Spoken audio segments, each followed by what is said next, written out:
What's going on, everyone? It's Craig from All Tech Together, bringing you another video game review. Today we'll be taking a look at Warhammer Vermintide 2 from developer Fat Shark.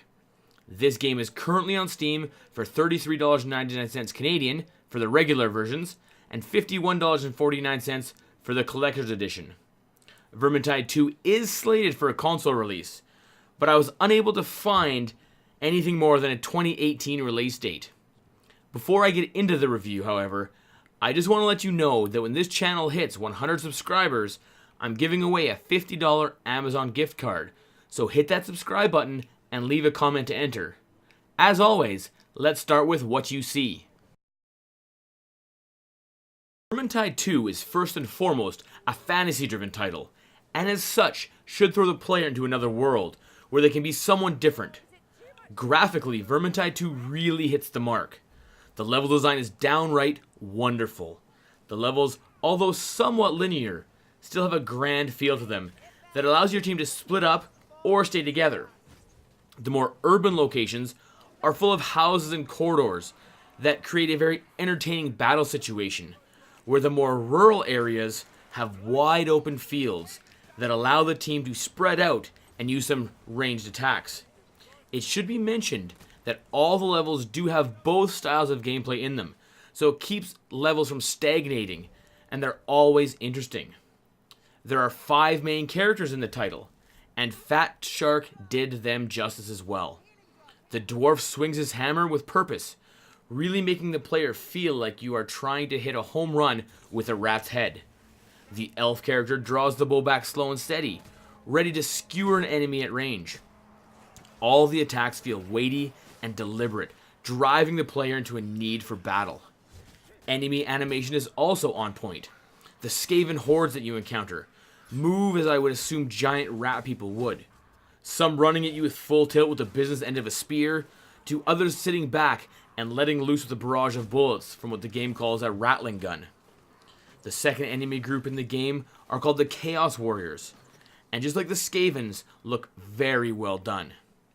It is not hard to tell that the developers set out to bring a fully realized world to life, and man, did they do a great job here with all the animation in the game. Thumbs up to Fat Shark. Up next, what you hear. I've had reports of rock blood foraging parties in the vicinity of Usingen. Now, that's bad enough, but it turns out some folk were too stubborn to show a clean pair of heels when it all went south. Now, we can't sit by as the crotchety old fools are being shipped off to Helmgart to be used as fodder for the Skittergate in one way or another. Make your way to Morgan's Loft Farm. The sound of this game is very informative. What I mean by this is, if you listen close enough, you can tell not only in what direction the attackers are coming from, but also if it's a few enemies or a bunch of them.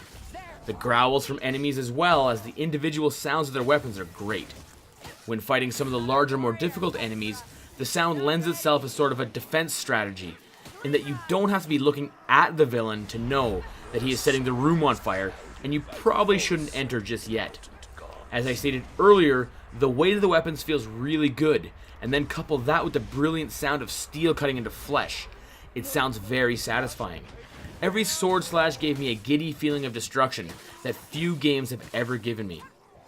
There is some music in the game, and I felt it was okay at best.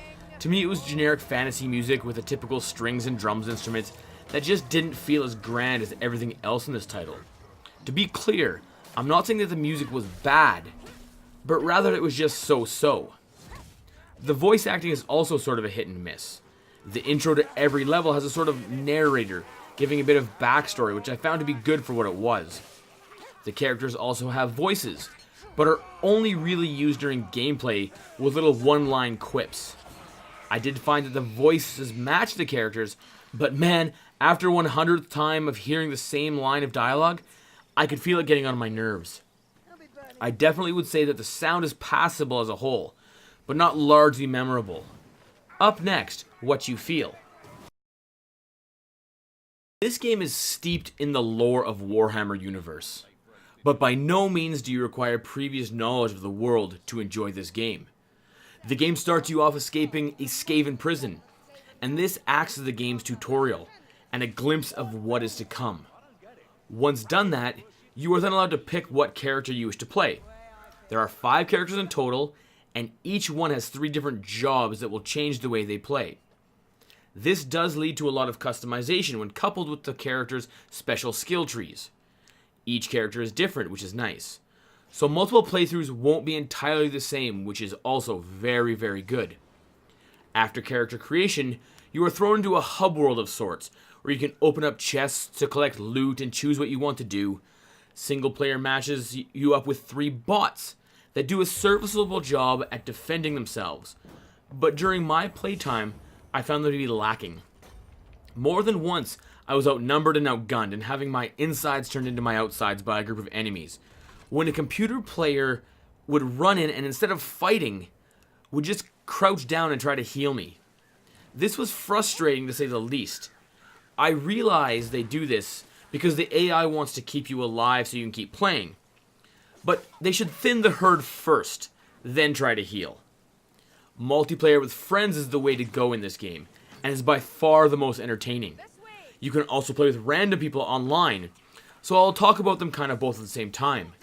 The massive benefit of playing with friends is the fact that you can communicate considerably better through third-party programs such as Discord or TeamSpeak.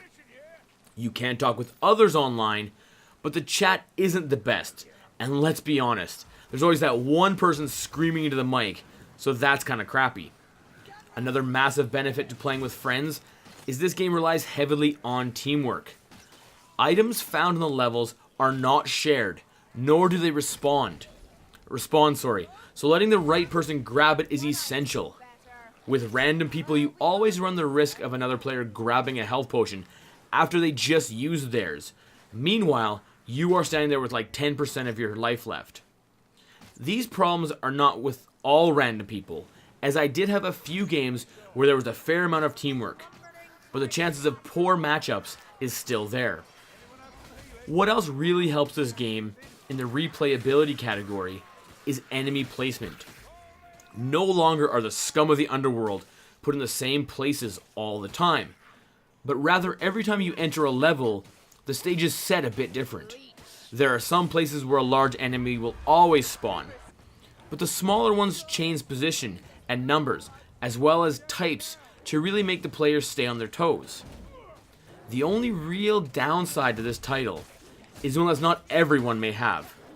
I am a person who fondly remembers so many games, not only for the battle system and the graphics, but also a super compelling story. I had so much fun hacking and slashing through the droves of Ratmen and Chaos Warriors that the story took a back seat. Even though the cutscenes are decently voice acted and animated, I just didn't care to listen. Up next, the verdict. I have played other games like this, such as Left 4 Dead 1 and 2, and never really enjoyed the gameplay loop too much. So I was very surprised when I thoroughly enjoyed this game. It is a total blast, and almost all the boxes of a good game are checked. The few things that are lacking don't do too much to detract from an otherwise beautiful game. Also, the multiplayer concern that I brought up might not be a problem for you, so that isn't something I can really fault the game for too much. As always, I rate games on a scale from 1 to 10, and I give Warhammer Vermintide a solid 8.5 out of 10. Remember, like I said at the start of this video, I want to give away a $50 Amazon gift card when this channel hits 100 subscribers. So tell your friends and hit that subscribe button and leave a comment. Well, that's it for me. So, again, my name is Craig from All Tech Together, and I will catch you guys on the next one.